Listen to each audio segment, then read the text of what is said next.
ಮುಂಗಾರು ಮಳೆ ಆರಂಭವಾಗಿರುವ ಹಿನ್ನೆಲೆಯಲ್ಲಿ ರೈತರಿಗೆ ಉತ್ತೇಜನ ನೀಡಲು ಶಿರಸಿಯ ಸಹಕಾರಿ ಸಂಸ್ಥೆ ಟಿಎಸ್ಎಸ್ ತನ್ನ ನೂತನ ಪ್ರಧಾನ ಕಚೇರಿಯಲ್ಲಿ ಹಮ್ಮಿಕೊಂಡಿದ್ದ ಸಮಾರಂಭದಲ್ಲಿ ಕೃಷಿ ಭೂಮಿಯ ಪೋಷಕಾಂಶ ವೃದ್ಧಿಸುವ ಅನ್ನಪೂರ್ಣ ಗೋಲ್ಡ್ ಬ್ರ್ಯಾಂಡ್ನ ನೂತನ ಸಾವಯವ ಗೊಬ್ಬರವನ್ನು ಅಧಿಕೃತವಾಗಿ ಮಾರುಕಟ್ಟೆಗೆ ಬಿಡುಗಡೆ ಮಾಡಿದೆ. ಇದರೊಂದಿಗೆ ರೈತರಿಗೆ ರಿಯಾಯಿತಿ ದರದಲ್ಲಿ ಕೃಷಿ ಅಗತ್ಯತೆ ಹಾಗೂ ವಿವಿಧ ತಳಿಯ ಸಸ್ಯಗಳನ್ನು ವಿತರಿಸುವ ಹಸಿರು ಮಾಸ ಅಭಿಯಾನಕ್ಕೂ ಚಾಲನೆ ನೀಡಲಾಯಿತು. ನೂತನ ಸಾವಯವ ಗೊಬ್ಬರ ಬಿಡುಗಡೆಗೊಳಿಸಿ ಮಾತನಾಡಿದ ಕೃಷಿ ಇಲಾಖೆಯ ಉಪನಿರ್ದೇಶಕ ಪಾಂಡು ಕೆಎಚ್, ಇಂದಿನ ಯುವ ಪೀಳಿಗೆಗೆ ಕೊಟ್ಟಿಗೆ ನಿರ್ವಹಣೆ ಕಷ್ಟಕರವಾಗುತ್ತಿದ್ದು ತೋಟಗಳ ಸುಸ್ಥಿತಿ ಕಾಯ್ದುಕೊಳ್ಳುವುದು ಸವಾಲಾಗಿದೆ.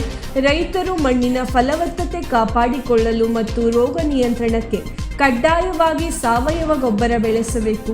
ನಾವು ವಿಷಯುಕ್ತ ಪರಿಸರದಿಂದ ಸಹಜ ಜೀವನದತ್ತ ಮರಳಬೇಕಿದೆ ಎಂದರು.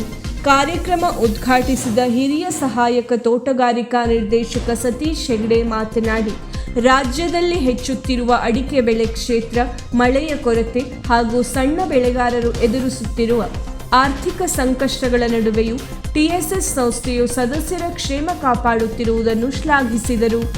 ಸಹಾಯಕ ತೋಟಗಾರಿಕಾ ನಿರ್ದೇಶಕ ಗಣೇಶ್ ಹೆಗ್ಡೆ ಹಾಗೂ ಕೃಷಿ ಇಲಾಖೆಯ ಸಹಾಯಕ ಅಧಿಕಾರಿ ಮಧುಕರ್ ನಾಯ್ಕ್ ಅವರು ಕೃಷಿ ಭೂಮಿಯ ನಿರ್ವಹಣೆ, ಯೂರಿಯಾ ಸಬ್ಸಿಡಿ ಮತ್ತು ವೈವಿಧ್ಯಮಯ ಉಪಬೆಳೆಗಳ ಮಹತ್ವದ ಕುರಿತು ರೈತರಿಗೆ ಸಮಗ್ರ ಮಾಹಿತಿ ನೀಡಿದರು.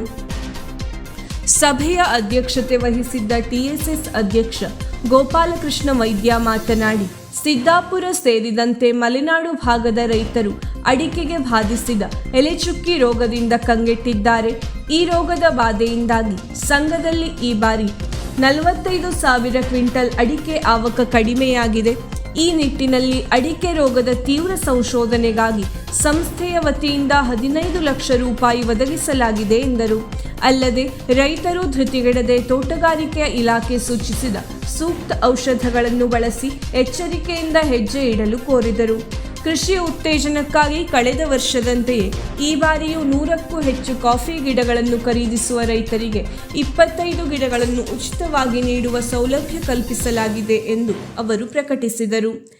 ಇದೇ ಸಂದರ್ಭದಲ್ಲಿ 2025-26ನೇ ಶೈಕ್ಷಣಿಕ ವರ್ಷದ ಎಸ್ಎಸ್ಎಲ್ಸಿ ಹಾಗೂ ದ್ವಿತೀಯ ಪಿಯುಸಿ ಪರೀಕ್ಷೆಗಳಲ್ಲಿ ರಾಜ್ಯ ಮಟ್ಟದಲ್ಲಿ ಮೊದಲ 10 ರ್ಯಾಂಕ್ಗಳ ಒಳಗೆ ಸ್ಥಾನ ಪಡೆದ ಸಂಸ್ಥೆಯ ಸದಸ್ಯರ ಮಕ್ಕಳಿಗೆ ವಿಶೇಷ ಪ್ರೋತ್ಸಾಹಧನ ನೀಡಿ ಗೌರವಿಸಲಾಯಿತು.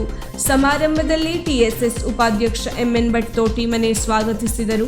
ಪ್ರಧಾನ ವ್ಯವಸ್ಥಾಪಕ ಗಿರೀಶ್ ಹೆಗ್ಡೆ, ಕೃಷಿ ಸಲಹೆಗಾರ ಗಣೇಶ್ ಭಟ್, ಕೃಷಿ ವಿಭಾಗದ ಮುಖ್ಯಸ್ಥ ಕೃಷ್ಣಮೂರ್ತಿ ಭಟ್ ಹಾಗೂ ಸಂಸ್ಥೆಯ ನಿರ್ದೇಶಕರು, ಸಿಬ್ಬಂದಿ ಮತ್ತು ರೈತ ಗ್ರಾಹಕರು ಉಪಸ್ಥಿತರಿದ್ದರು. ನಿರ್ದೇಶಕ ರವೀಂದ್ರ ಹೆಗ್ಡೆ ಹೀರೆಕೈ ವಂದಿಸಿದರು. ವೀಕ್ಷಕ ಮಹಾಪ್ರಭುಗಳೇ, ನಮ್ಮ ಚಾನಲ್ ಅನ್ನು ಸಬ್ಸ್ಕ್ರೈಬ್ ಮಾಡಿ, ಶೇರ್ ಮಾಡಿ, ಪ್ರೋತ್ಸಾಹಿಸಿ.